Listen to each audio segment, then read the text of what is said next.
જામનગરમાં ward number 6માં Hanuman ટેકરી સહિતના વિસ્તારોના 1500થી વધુ સ્થાનિકોને રેલવે વિભાગ દ્વારા તેમના મકાનોના ડિમોલિશન અંગે નોટિસો પાઠવવામાં આવતા સ્થાનિકો સાંસદ પૂનમબેન માડમના શરણે ગયા હતા।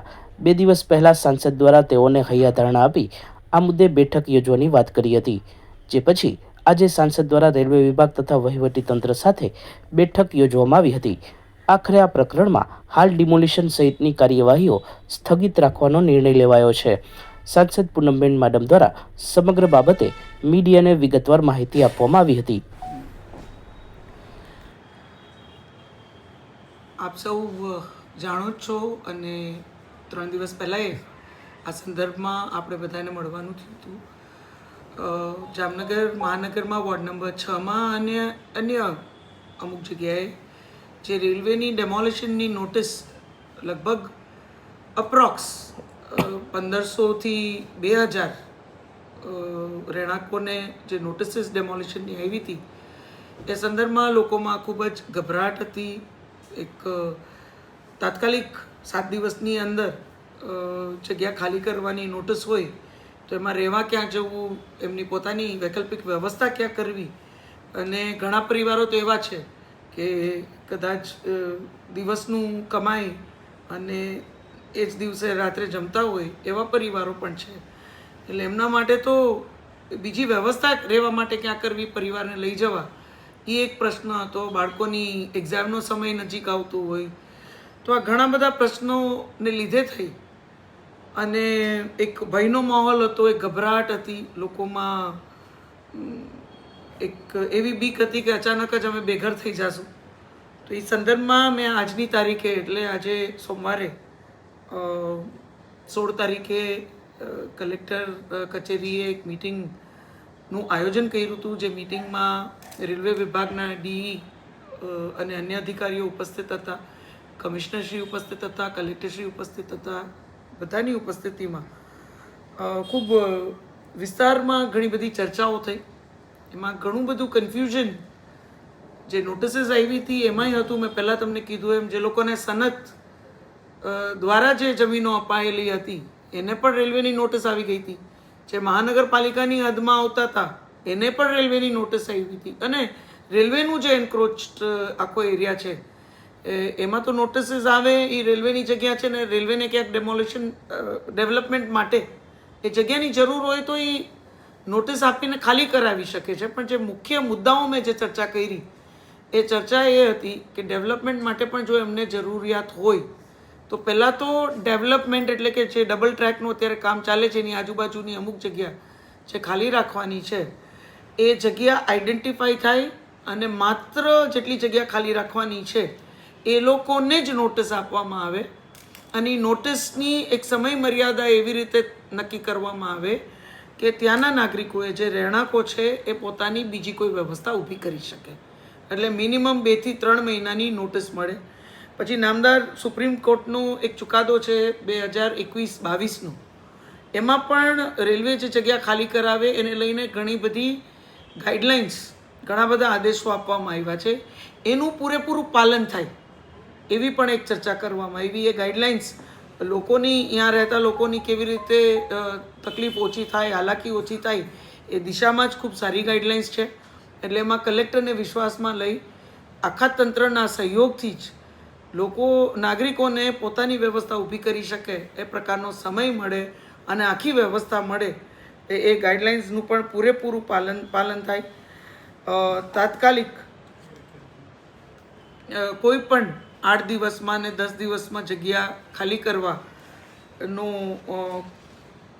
આવી રીતે ટૂંકી નોટિસ ના આપે। બીજું, નોટિસ જે હતી એ નોટિસે મને એવું લાગ્યું કે બિલકુલ ડિટેલમાં, કારણ કે મેં કીધું એમ અમુક જગ્યા સનતના માધ્યમથી આપવામાં આવી હતી, અમુક જગ્યા કોર્પોરેશનની હતી, એટલે એમાં ક્ષેત્રફળ, હદ દિશા બિલકુલ ડિટેલમાં બધું લખી અને ક્યાં કાયદા હેઠળ, રેલવેના ક્યાં કાયદા હેઠળ, કઈ કલમ હેઠળ આ નોટિસ આપવામાં આવે છે એની પણ એક સ્પષ્ટતા અને ઉલ્લેખ સાથે એ નોટિસ આપવામાં આવે એ પ્રકારે પણ, એટલે કોઈ આ જમીનની જે માપણીનો એક પ્રશ્ન છે એ પણ એક ક્લિયર થઈ જાય। એટલે એ એ પ્રમાણે નોટિસ આપવામાં આવે.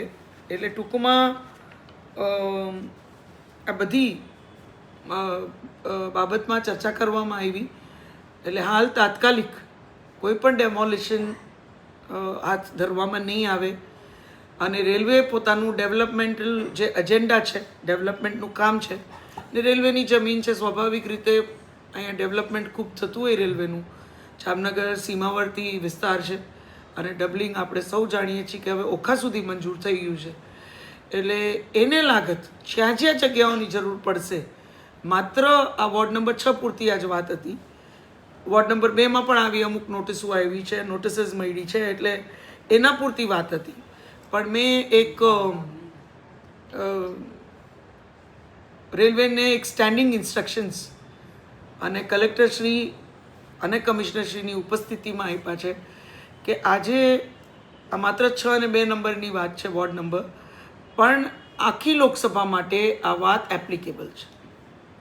આખા સંસદીય ક્ષેત્રમાં ક્યાંય પણ ડેવલપમેન્ટનું કામ હશે રેલવેનું, તો એમાં આ બધી જ વાત ધ્યાનમાં રાખી અને આ બધી વાત લોકોને કોઈ હાલાકી ના થાય, હેરાનગતિ ના થાય, ખોટું ઘર્ષણ કે સંઘર્ષ ઊભો ના થાય, એ પ્રકારે આ બધા મુદ્દાઓને ધ્યાનમાં રાખીને જ ત્યાં ડેમોલિશનની કામગીરી કરવામાં આવશે. લોકોને પૂરતો સમય આપવામાં આવશે. એમની માટે વૈકલ્પિક વ્યવસ્થા જો તંત્ર કરી શકે તો વૈકલ્પિક વ્યવસ્થા તંત્ર દ્વારા કરવામાં આવશે. અને સુપ્રીમ કોર્ટનો જે આખો આદેશ છે, જે જજમેન્ટ, એમનો જે આખો ઓર્ડર છે, એનું પણ પૂરેપૂરું પાલન થાય એ પ્રકારે આજની બેઠકમાં બહુ ડિટેલ ચર્ચા થઈ. ત્યાંના નાગરિકો પણ ઉપસ્થિત હતા, પાર્ટીના બધા જ કાર્યકર્તાઓ ઉપસ્થિત હતા, પાર્ટીના સંગઠન વતી પણ શહેર અધ્યક્ષ બીનાબેન અને મહામંત્રીશ્રીઓ ઉપસ્થિત હતા. વોર્ડ નંબર 6ના પાર્ટીના ચૂંટાયેલા અને અન્ય સંગઠનના સર્વે પ્રતિનિધિઓ, પાર્ટીમાં ના પ્રતિનિધિઓ બધા જ ત્યાં ઉપસ્થિત હતા. અને મુખ્ય ત્યાં જે રહેણાંકો છે એમના વતી જે વકીલ છે તે પણ ઉપસ્થિત હતા. એટલે બધાની ઉપસ્થિતિમાં આ ખૂબ ડિટેલમાં ખૂબ સરસ ચર્ચા થઈ છે. અને એ ચર્ચા મુજબ જ આવતા દિવસોમાં આપણું આખું વહીવટી તંત્ર હોય કે રેલવે હોય એ રીતે આગળ વધશે. એ વાતની ખાતરી મેં નાગરિકોને આપી છે. અને આપણે એમ કહી શકીએ કે એક સુખદ અંત આ આખા પ્રશ્નને આજે મળ્યો છે.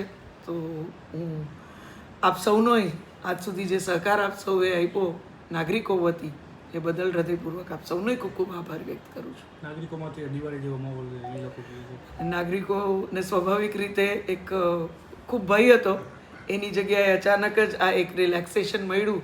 અને માનનીય પ્રધાનમંત્રી શ્રી નરેન્દ્ર મોદી સાહેબ અને આપણા માનનીય મુખ્યમંત્રીશ્રીની એક જ વાત છે કે આપણે ડેવલપમેન્ટ લોકોની સુવિધાઓ માટે કરીએ છીએ. એમાં લોકોની જો અસુવિધા વધતી હોય, લોકોને ક્યાંક સંઘર્ષ થતું હોય, તો આપણે થોડો સમય એ ડેવલપમેન્ટનું આપણું જે કામ છે એ થોડી વાર માટે કદાચ રોકી શકીએ કે એનો વિલંબ કરી અને લોકોની પહેલાં સુવિધાની ચિંતા કરીએ. એ વધારે કદાચ એક માનવવાદી અભિગમ, એક સંવેદનશીલ સરકારનું એક મેઇન એજન્ડા છે. અને એ દિશામાં મને આનંદ છે કે તરત જ તંત્રએ એ વાતની અમલવારી કરવાનો નિર્ણય લીધો. એ મુદ્દાઓ પર કલેક્ટર સાહેબે, પછી કમિશનરશ્રીએ બધાએ ખૂબ મજબૂતીથી એક વાત કીધી કે આમાં એક પ્રોપર સંકલન વગર અને મુખ્ય લોકોને વિશ્વાસમાં લીધા વગર હવે કોઈ પણ કાર્ય નહીં થાય. અને સુપ્રીમ કોર્ટનું પૂરેપૂરું જે ઓર્ડર છે એને માનવામાં આવશે. ને એ જ પ્રકારે આવતા દિવસોમાં આખી કામગીરી હાથ ધરવામાં આવશે. તો સ્વાભાવિક રીતે નાગરિકો ખૂબ જ ખુશ છે. અને નાગરિકોની સુવિધા અને ખુશી એ સરકારની પ્રાથમિકતા છે, એ વાત આપ સૌ જાણો છો. ને એ દિશામાં આજે અમે આ કાર્ય કરી શક્યા, એ વાતનો એક વિશેષ આનંદ વ્યક્તિગત રીતે મને પણ છે.